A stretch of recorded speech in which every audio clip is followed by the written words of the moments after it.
এই দেখো বন্ধুরা, সায়নী এই ছবিটা আঁকছে, দেখে বাবা একটু হাতটা সরাও।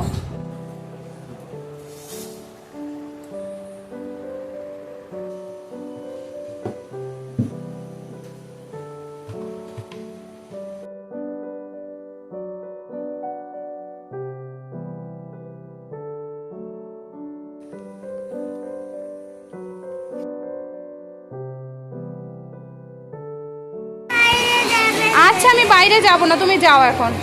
বিস্কিটটা তোমার ব্যাগে দিয়ে দেবো। হ্যালো এভরিওয়ান, আমি শুক্লার ফ্যামিলিতে জানাই তোমাদের অনেক অনেক স্বাগত। আশা করছি তোমরা সবাই ভালো আছো, সুস্থ আছো, আর আমার পরিবারও সবাই ভালো আছে, সুস্থ আছে। আর এখন বাজে সকাল 8টা, এখন থেকে আমি আমার ব্লগটা স্টার্ট করছি। দেখো মেয়েদের কিন্তু 7টার সময় ঘুম থেকে তুলে দিয়েছি, আর ঘুম থেকে তুলে আগে চান করিয়েছি। আর এই দেখো উঠে সায়নী কিন্তু ওর কাজ নিয়ে বসেছে। দেখো সেই যে বলেছিলাম না স্কুলের প্রজেক্টটা করা আছে, তো সেটা অনেকবারই করেছে ও, কিন্তু আমার পছন্দ হয়নি, এই জন্য এখন আবার আরেকবার দিলাম করতে। ছবিটা রাত্রেই এঁকে রেখেছিল আর এখন কালার করছে। আর সৃজানী দেখো দুজনেরই কিন্তু আজকে থেকে স্কুল শুরু। তো 10টা 20 থেকে সৃজানীর স্কুল, আর সায়নীকে 10:30টার মধ্যে স্কুলের মধ্যে ঢুকিয়ে দিলেই হবে। তো ভেবেছি দুই বোনকে একসঙ্গেই নিয়ে বেরোবো স্কুলে।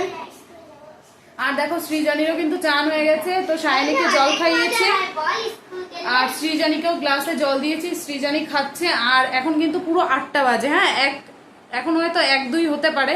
এখন আমি যাব রান্না বসাবো, 9:30টার মধ্যে আমার রান্নাটা পুরো কমপ্লিট করে নিতে হবে। তো অনেক চাপ, সকালবেলা বাসি কাজ সেরে আমি আগে চান করে নিলাম। তো আমি চান করে আবার দুই মেয়েকে তুলে ব্রাশ করালাম, চান করালাম, এখন যাবো রান্নাঘরে রান্না বসাবো। তো চলো বক বক না করে আগে কাজগুলো সেরে নিই, না হলে তো কিছু সময়ের মধ্যে করে পারবো না। তো চলো মামা, সৃজানী তুমি আন্টির হোমওয়ার্কটা ঝটপট করে নাও। তো দেখো সৃজানী জল খাওয়া হয়ে গেছে, ও এখন হোমওয়ার্ক করবে। আর স্কুলে তেমন কোনো কিছু দেয়নি, কারণ ওরা তো এখনো ছোট, সেভাবে কিছু করাতে দেয়নি। তো সৃজানীর সায়নীর ওই যে প্রজেক্টটা দিয়েছিল সেটাও করছে। তো চলো আমি রান্নাঘরে গিয়ে আগে রান্না করে নিই। এই দেখো বন্ধুরা, সায়নী এই ছবিটা আঁকছে, দেখে বাবা একটু হাতটা সরাও। এই দেখো কেমন হয়েছে তোমরা কমেন্ট করে বলো। ও তো এখনো ছোট, তবু চেষ্টা করে। কেউ কিন্তু ওকে হেল্প করেনি এই ছবিটা আঁকতে, ও মোবাইলে একবার ছবিটা দেখেছে, দেখে নিজে নিজেই ছবিটা এঁকেছে। আর আমার আঁকা সম্বন্ধে আমার কোনো ধারণা নেই, এই জন্য আমি ওকে হেল্পও করতে পারি না, তবু একটু চেষ্টা করি ওকে বুঝিয়ে দেওয়ার। তো চলো বন্ধুরা ও করুক। আর সৃজানী দেখো এখানে আঁকার রসিকার লেখা শিখছে। কি মাম্মা? পারো, দেখে দেখে বলো আর লেখো, ঠিক আছে সোনা? যেটুকু পারো করো, আমি এখন তো থাকতে পারছি না, আমি রান্না করতে আসছি, ঠিক আছে? চেষ্টা করো। বন্ধুরা দেখো আমি চলে এসেছি রান্নাঘরে, আর রান্নাঘরে এসে দেখছি মা অলরেডি রান্না বসিয়ে দিয়েছে। দেখি কলাটা ভাজা হয়ে গেছে প্রায়, আর ভাতটাও প্রায় মানে উতার এসে গেছে। তো এখন আমি এসে আলু পটল গোছালাম, ফ্রিজের থেকে মাছ বের করে নিয়ে আসলাম। তো আজকে ভাবছি যে আলু পটলের তরকারি করব চিংড়ি মাছ দিয়ে, আর কালকে যে কাতলা মাছটা রেখেছিলাম ওটা দিয়ে ঝোল করব। মাছটা ভাজতে বসিয়েছি, আর মা মশলাটা করে দিয়ে গেল মিক্সিতে। তো চলো রান্নাটা করে ফেলি। এদিকে দেখো মাছটা ভেজে নিচ্ছি, আর এই যে আলু পটল গুছিয়ে রেখেছি, মা মশলা দিয়ে গেছে, মশলা করে দিয়ে গেছে। আর এখানে দেখো চিংড়ি মাছ বেশি নেই, অল্প কয়েকটা আছে। তো আগে একদিন রান্না করেছিলাম, আর এই কটা রেখে দিয়েছিলাম পটল চিংড়ি করবো বলে। তো চলো বন্ধুরা, আর এই মাছটা দিয়ে তো মাছের ঝোল করবো বলেই নিলাম তোমাদের আগে। তো চলো আগে রান্নাটা করে নিই, তারপরে আবার তোমাদের সাথে কথা বলছি ঘরে গিয়ে। আর এর মাঝখানে সৃজানী এসেছিলো, এসে বলছে ও খুব মাথা ব্যথা করছে। তো বললাম তুমি শুয়ে পড়ো, আর হঠাৎ করে ঘুম থেকে উঠেছো তো তার জন্য হতে পারে এটা, তাই বললাম তুমি গিয়ে আরেকটুখানি শুয়ে থাকো। তো দেখো বন্ধুরা ভাতটা হয়ে গেছে, ভাতটা আমি এখন উপর দিয়ে নেব। আর দেখো ভাতটা কিন্তু এই কাঠটার ওপরে আমি উপর দিই। তো চলো আগে ভাতটা উপর করে নিই। ভাতটা উপর করে এক পাশে মাছের ঝোল বসিয়ে দিচ্ছি, আর অন্য পাশে বসিয়েছি পটল আর আলু ভাজতে। পটলটা একটু ভালো করে ভেজে না নিলে না পটলের মধ্যে জল জল থাকে, আর তারপরে না ভালো লাগে না আলু পটল রান্না করলে। আর এদিকে দেখো মাছের ঝোলের মশলাটা কষা হয়ে গেছে, তারপরে আমি পরিমাণ মতন জল দিয়ে নিলাম। আর মাছটা কিন্তু এখনই দেবো না, জলটা যখন ফুটে যাবে তারপরে মাছটা দিয়ে দেব। আর এদিকে দেখো আমার ঝোলটা ফুটে গেছে, এবার আমি মাছগুলি দিয়ে দিচ্ছি। আর মাছের ঝোলে কিন্তু আজকে আমি মশলা ব্যবহার করেছি, আদা, জিরে, লঙ্কা, শুকনো লঙ্কা দিয়েছি, আর একটু রসুন দিয়েছি 2-1 কোয়া। তো দেখো বন্ধুরা আর একটু গরম মশলা দেবো, আমার মাছের ঝোল রেডি হয়ে যাবে। আর বন্ধুরা দেখো মাছের ঝোল রেডি হয়ে গেছে, আর পটল আলুগুলোও ভেজে নিয়েছি। এবার আমি বসিয়ে দেবো এই কড়াইটায় পটল আলুর তরকারি।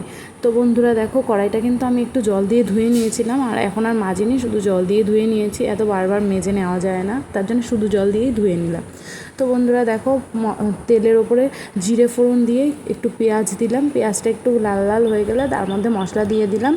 আর এই মশলার মধ্যে দিয়ে দেবো পরিমাণ মতন লবণ আর হলুদ। আর এই মশলার মধ্যে যদি তুমি লবণ হলুদটা দিয়ে দাও, লবণটা পরে দিলেও সমস্যা নেই, কিন্তু হলুদটা দিয়ে দিলে তাহলে কাঁচা হলুদের গন্ধ বেরোয় না, তারপরে কালারটাও বেশ ভালো আসে। তো দেখো বন্ধুরা আমি পরিমাণ মতন লবণ হলুদ দিয়ে দিলাম। এবার মশলাটা যখন আমার কষা হয়ে যাবে তখন আমি আলু পটল চিংড়ি একসঙ্গে দিয়ে আর কিছুক্ষণ কষিয়ে নেব। তো বন্ধুরা কষা হয়ে গেছে প্রায়, দেখো একদমই তেল ছেড়ে দিয়েছে। আর বেশি কিন্তু তেল ইউজ করিনি, তোমরা তো জানো মায়ের সুগার আছে, তো মায়ের কোলেস্টেরলও বেড়েছে, এই জন্য ডাক্তার বলেছে যে খুব অল্প পরিমাণে তেল খেতে। এবার তেল না আমরা কম খেতে পারি না, তবুও চেষ্টা করি। তো দেখো বন্ধুরা মশলা কষানো হয়ে গেছে, এবার পটল আর চিংড়িটা দিয়ে দিলাম, আর কিছুক্ষণ কষিয়ে নিয়ে জলটাও দিয়ে দিলাম। আর দেখো বন্ধুরা আমার রান্নাবান্না কমপ্লিট হয়ে গেছে। আমি ঠিকঠাক করে তোমাদের কী কী রান্না করেছি দেখাতে পারলাম না, কিন্তু বলেই তো দিলাম। কলা ভাজা হয়েছে, আলু পটলের তরকারি হয়েছে চিংড়ি মাছ দিয়ে, আর হয়েছে কাতলা মাছের ঝোল। আর দেখো বন্ধুরা এদিকে আমি মেয়েদের বাবাকে আর মাকে সবাইকেই খেতে দিয়ে দিয়েছি, আর 2 মেয়েকে খাওয়াবো আর আমি নিজেও খাবো। খেয়ে তারপরে ঝটপট করে তাড়াহুড়ো করে আজকে স্কুলে পাঠাতে হবে 2 মেয়েকেই। জানো তো আমার মাথার উপর থেকে একটা ঝড় চলে যাবে, তো কিছু করার নেই বন্ধুরা, একা হাতে সব সামলাতে হয়। আর ওর বাবা যদি থাকতো তাহলে একটু হয়তো মেয়েদেরকে হেল্প করতে পারতো, মেয়েদেরকে গোছানো, মেয়েদের বই খাতা গোছানো। আর জানো তো বন্ধুরা এখনও মানে ওদের স্কুল ড্রেসগুলোও আমার আয়রন করা হয়নি, আমার মনেই ছিল না। তো ভাবছি স্কুলে যাওয়ার আগে আয়রন করেই পরাবো। এবার যদি না পারি তাহলে না বাজে লাগে অনেক, জামাগুলো কুচকে গেলে না ভালো লাগে না দেখতে। তো বন্ধুরা চলো খাওয়া দাওয়া করে আগে ঘরে যাই। আর বন্ধুরা দেখো আমি খাওয়া দাওয়া করে ঘরে চলে এসেছি, আর ওদের স্কুল ড্রেসটাও আয়রন করে নিচ্ছি। দেখলাম এখনও কিছুটা সময় হাতে আছে, আর আমাদের সঙ্গে তো অনামিকা যায়, অনামিকাও এখনও এসে পৌঁছায়নি। তা ভাবলাম ঝটপট করে আমি ওদের জামা কাপড়গুলো আয়রন করে নিই, তারপরে অন্য কাজ করে নেব। আর এদিকে দেখো আমি আয়রন করে নিচ্ছি। আর বন্ধুরা দেখো আমার কিন্তু আয়রন করার জন্য টেবিল নেই, আর দেখো এখানে না মানে আমার কাছে এক্সট্রা বোর্ডও নেই যে যেটা দিয়ে আমি অন্য জায়গায় বসে করব, যার জন্য আমাকে এইটুকু জায়গার মধ্যেই কষ্ট করে করে নিতে হলো। আর দুটো ড্রেসই আমি আয়রন করে নিয়েছি। আর এদিকে দেখো বন্ধুরা আমরা রেডি হয়ে বেরিয়ে গেছি। আর সৃজনী না সকাল থেকে বেশ 2-3 বার বললো যে ওর মাথা ব্যথা করছে, কিন্তু কেন আমি কারণটা বুঝতে পারলাম না। আর ছোট মানুষ হয়তো স্কুলে যাবে না, তার জন্যও বায়না করতে পারে। এবার জানি না কী হলো বন্ধুরা, চলো ভিডিওটা দেখতে থাকো। আচ্ছা আমি বাইরে যাব না, তুমি যাও এখন। বিস্কিটটা তোমার ব্যাগে দিয়ে দেবো? ওলে বাবালে, ঠিক আছে ঠিক আছে।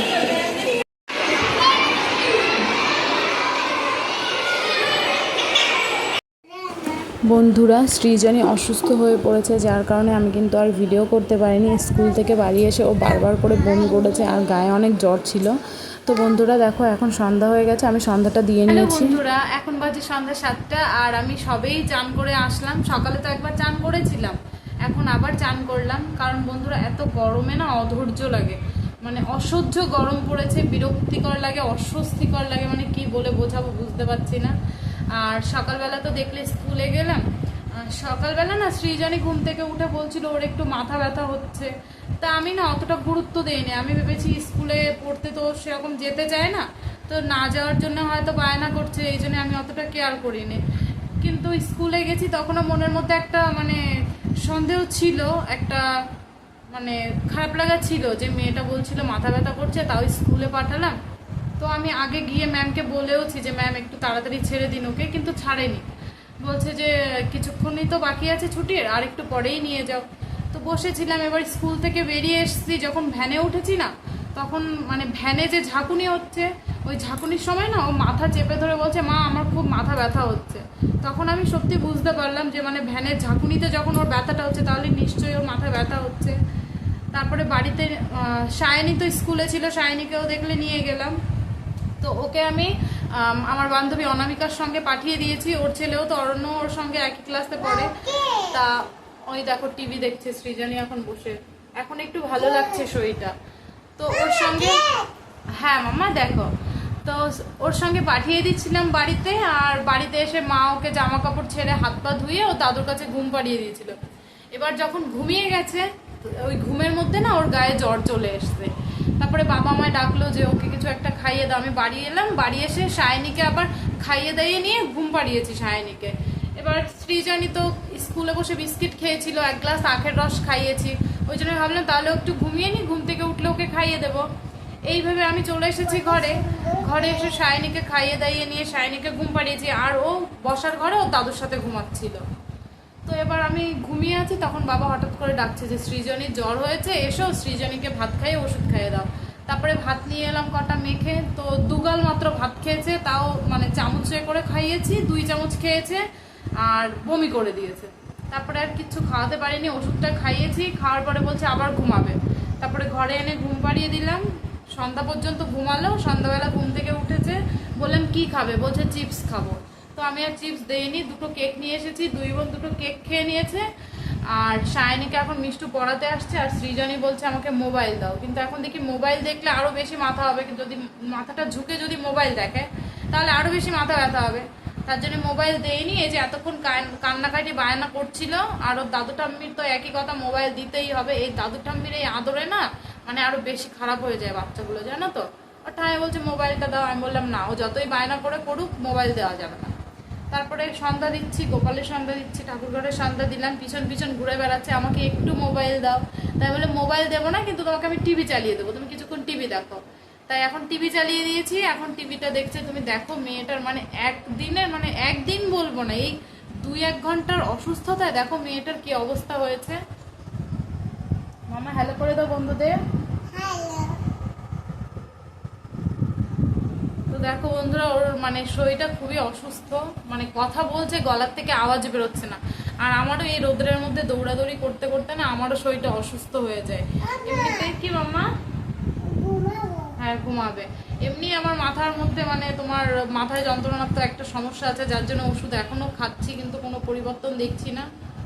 তো সায়নীও এখন অসুস্থ হয়ে গেছে, আর সারা গায়ে তো র্যাশ বেরিয়ে ভরে গেছে, সে কথা আর কি বলবো তোমাদের। তো বন্ধুরা চলো আবার একটু পরে কথা বলছি তোমাদের সাথে। সৃজনীকে এখন কিছু একটা করে খাওয়াতে হবে, তো ওকে কিছু একটা খাইয়ে নি, তারপরে আবার তোমাদের সাথে কথা বলবো।